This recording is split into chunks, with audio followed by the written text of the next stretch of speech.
Okay, so let's dive in. Today we're looking at something pretty heavy, often uncomfortable. How democratic policies historically impacted the Black community here in the U.S. Right. And the sources we've got, they paint a really complex picture, sometimes even contradictory. Exactly. So our mission here is to kind of pull out the key insights, help you understand how specific policies shaped racial equity, often with these, well, lasting consequences. And it's important to say this isn't about taking partisan sides, right? Right. It's about the policies themselves, how they were designed, how they were put into practice. Absolutely. Policy design and implementation. So where do we start? The history goes way back. It really does. Yeah. The sources point to the Democratic Party's very early history. Things like defending slavery, the Civil War itself, and then really resisting Reconstruction efforts. Yeah, actively resisting. And those big amendments, 13th, 14th, 15th. The ones abolishing slavery, granting citizenship, voting rights. The sources highlight they passed with almost universal Republican support, often against Democratic opposition at the time. And that resistance didn't just, disappear after Reconstruction. No, not at all. Southern Democrats worked systematically to reestablish white supremacy. You see things like the Black Codes emerge. Basically laws to control Black labor, right? Exactly.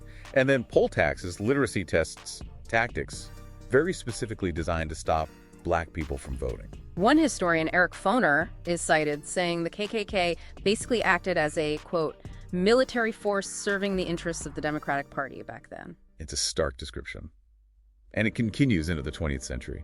You have Democratic President Woodrow Wilson resegregating federal agencies. And he screened The Birth of a Nation, that infamous pro-KKK film at the White House. Yeah, it's quite something. Even much later, the landmark Civil Rights Act of 1964, the main congressional opposition actually came from Democrats. So quite a history there. But then there's this shift, right? A kind of strategic pivot. That's right.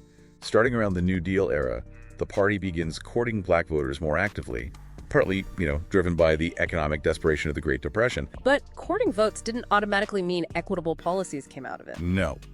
Take the New Deal's Agricultural Adjustment Administration, the AAA.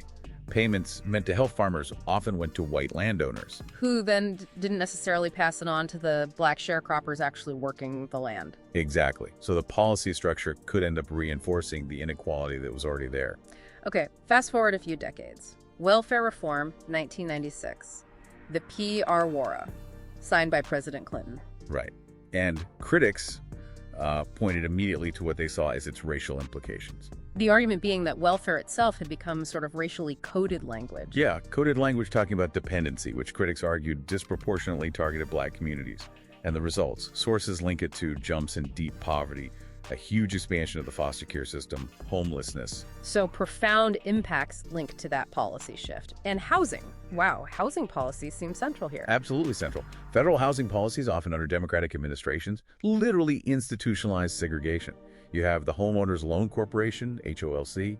Redlining. That's where that comes from, right? That's it. Drawing red lines around Black neighborhoods, labeling them too risky for loans. It choked off investment. And the FHA, the Federal Housing Administration, their own manuals for decades explicitly called loans near Black areas not economically sound. Yes, citing the negative impact of, quote, inharmonious racial groups. After World War II, FHA and VA loan guarantees often required developers like Levittown to not sell to Black families. Explicitly required it. And then urban renewal, which became known in many communities as Negro removal. By the mid-60s, estimates suggest 75% of people displaced by these federal programs were Black. Think about the impact on generational wealth. It's just devastating. And that connects to other areas too, like education. It does. Brown v. Board in '54 legally ended segregation in schools, which was monumental.